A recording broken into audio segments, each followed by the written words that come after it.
Subscribe कीजिए हमारे channel नूर रज़ा को और बेल आइकन को प्रेस कीजिए जिससे आपको हमारी न्यू वीडियो की नोटिफिकेशन मिलती रहे। रोजाना फजर की नमाज के बाद 100 मरतबा दुरूद शरीफ पढ़ें, 100 मरतबा इस्तिग़फ़ार पढ़ें और 100 मरतबा सुबहानल्लाहि व बिहम्दिही सुबहानल्लाहिल अज़ीम पढ़ें। एक एक तस्बीह ये तीनों आप रोजाना फजर की नमाज के बाद पढ़ें। इंशाअल्लाहुल अज़ीम अल्लाह आपकी हाजतों को भी पूरी फरमाएगा, गुनाहों को भी माफ फरमाएगा और परवरदिगार गैब से रोज़ी भी अता फरमाएगा। ये करें। एक कुरान मुकद्दस कम से कम रमजानुल मुबारक में खत्म करना है, इसकी नीयत कर लें कि करना ही करना है। गुरबा यतामा मसाकीन को खर्च करना है, उन पर खर्च करना है, उनको देना है, ये भी नीयत कर लें और प्रैक्टिस करें। मैं आपको बताऊं, एक बच्ची की शादी हुई, अब माँ बाप के नाजों में पली थी, शादी के बाद ससुराल गई, तो अब ससुराल जाने के बाद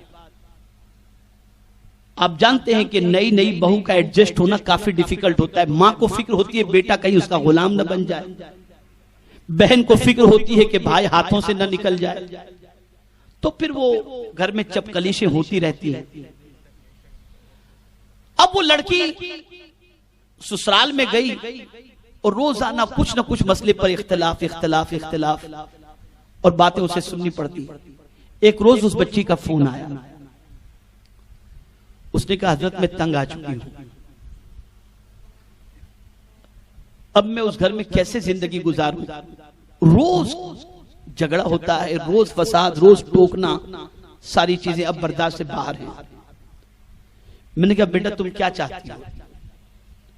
बोले बस हजरत मैं सुकून चाहती हूं कि मेरे घर के अंदर ये सब चीजें खत्म हो जाएं।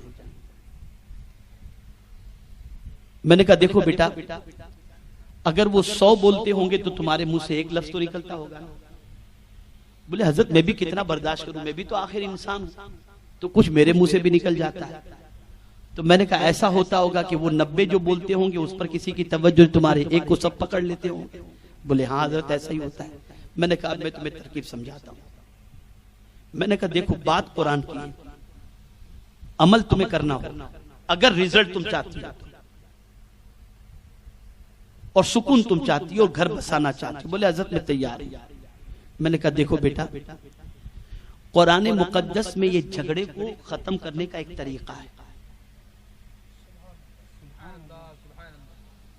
बोले हजरत जरूर आप फरमाएं।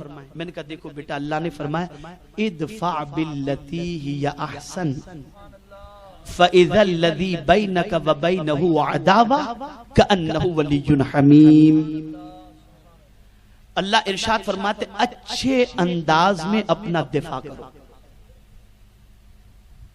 और फा जज़ाइया आ गया, फ़इज़ल्लज़ी बैनक व बैनहु अदावा कअन्नहु वलियुन हमीम।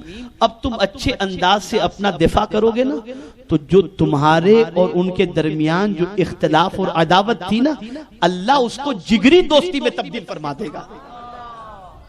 तो मैंने कहा बेटी तुम्हारा काम सिर्फ इतना है, वो बुरा भला कहे ना, अच्छा मुझे माफ कर दो, आइंदा मैं ख्याल रखूंगी, और तुम उनको पानी पेश करो, उनकी खिदमत में कोई कोताही मत करो, तुम जबान दराजी मत करो, और ये सोचकर शैतान तुमको बरगलाएगा, अरे मैं झूठी नहीं हूं, मैं गलत नहीं हूं, तो मैं क्यों बर्दाश्त करूं, लेकिन यह सोचकर तुम अमल करना कि रब ने फरमाया है, मैं उसकी बात पर अमल कर रही हूं। शैतान की नहीं सुनना, रब की सुनना। बच्ची ने कहा हजरत बहुत कड़वा घूंट है। मैंने कहा बेटा पीना तो पड़ेगा अगर तुम लाइफ अच्छी बनाना चाहती हो। बोले ठीक है हजरत। बस अब घर में ये सिलसिला, घर में पहुंच कर मामला होता था। मेरी गुफ्तगू के बाद पहली बार मामला हुआ, उसने उसी तरीके से किया। अच्छा मेरी गलती हो गई, आपा मुझे माफ कर दो, अम्मी मुझे माफ कर दो, मैं आइंदा ख्याल, आप जैसा कहेंगे वैसा ही करूंगी। तो जुल्म करने वाला अगर है बिलफर्ज, ये मैं नहीं कहता कि हर सासुर जुल्म करती हैं, लेकिन अगर कोई ऐसी है भी तो एक लिमिट होती है ना, कितना करेगा। और आग के मुकाबले में अगर पानी है तो आग को ठंडा होना ही होना है। वो बच्ची इसी तरह से डिफेंस करती रही। और इतनी मेहनत की उसने कि 1.5-2 महीने के बाद उसका मुझे फोन आया और खूब हंस रही। मैंने कहा बेटा तुम्हारी मुस्कुराहट बता रही है फोन पर कि तुम खैरियत से हो।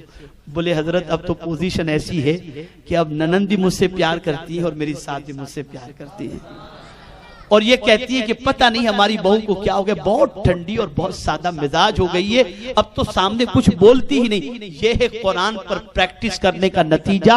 इसलिए मैं कहता हूं कुरान पर अमल करो, मुस्तफा की हदीस पर अमल करो। ये वो चीजें हैं कि इसका नतीजा वही निकलेगा जो अल्लाह ने फरमाया और उसके रसूल ने फरमाया। तो अमल करो, इस पर अमल। तो मेरे प्यारे आका सल्लल्लाहु ताला अलैहि वसल्लम के प्यारे दीवानों, बहुत मुबारक महीना आ रहा है, बहुत मुबारक। उस मुबारक महीने में कुरान पर अमल भी करो, कुरान की तिलावत भी करो, गरीबों का ख्याल भी रखो, मिस्कीनों का ख्याल भी रखो, और सबसे पहले अपने करीबी रिश्तेदारों का ख्याल रखते हुए, उनकी जरूरत का ख्याल रखते हुए उनकी जरूरतों को पूरी करो। और इसी के साथ साथ न इबादत में सुस्ती हो, न इताअत में सुस्ती हो, न कोई कोताही हो, बल्कि खूब कमर कस लो और अल्लाह और उसके रसूल जल्ल जलालुहु सल्लल्लाहु अलैहि वसल्लम की इताअत में माह रमजानुल मुबारक में अपने टाइम को गुजारने की कोशिश करो। तो आप दिन में तिलावत करें, जिक्र अज़कार करें, दुरूद शरीफ पढ़ें, तौबा इस्तग़फ़ार करें, और हुजूर की उम्मत के लिए सल्लल्लाहु अलैहि वसल्लम दुआएं करें कि याद रखें आला हजरत अज़ीमुल बरकत इमाम इश्क़ व मोहब्बत ने अल अम्न वल उला के अंदर एक हदीस मुबारका नक़ल फरमाई है। उस हदीस में आकाए करीम सल्लल्लाहु अलैहि वसल्लम का ये इरशाद मौजूद है कि जो शख्स मेरी उम्मत के मोमिनीन और मोमिनात के लिए 27 मरतबा मग़फ़िरत की दिन में दुआ करे, अल्लाह उस दुआ करने वाले की दुआ को कबूल फरमाए। सुभान अल्लाह, सुभान अल्लाह, मुस्तजाबुद दावत बना देगा। तो आज इराक का हाल देख रहे हैं और ममालिक का हाल देख रहे हैं, सब कुछ हमारी निगाहों के सामने। दुनिया में शायद ही कोई मुल्क ऐसा हो जहां मुसलमान अमन और चैन के साथ हों। इसलिए कोशिश करो उनके लिए मग़फ़िरत की दुआ करने की भी, और माह रमजान की एक एक साअतों की कद्र करें। अल्लाह रब्बुल इज्जत जल्ल जलालुहु आकाए करीम सल्लल्लाहु अलैहि वसल्लम के सदक़ो तौफ़ैल मुझे आपको सबको माह रमजानुल मुबारक के एहतराम की तौफ़ीक़ अता फरमाए, उसमें इबादत की तौफ़ीक़ अता फरमाए।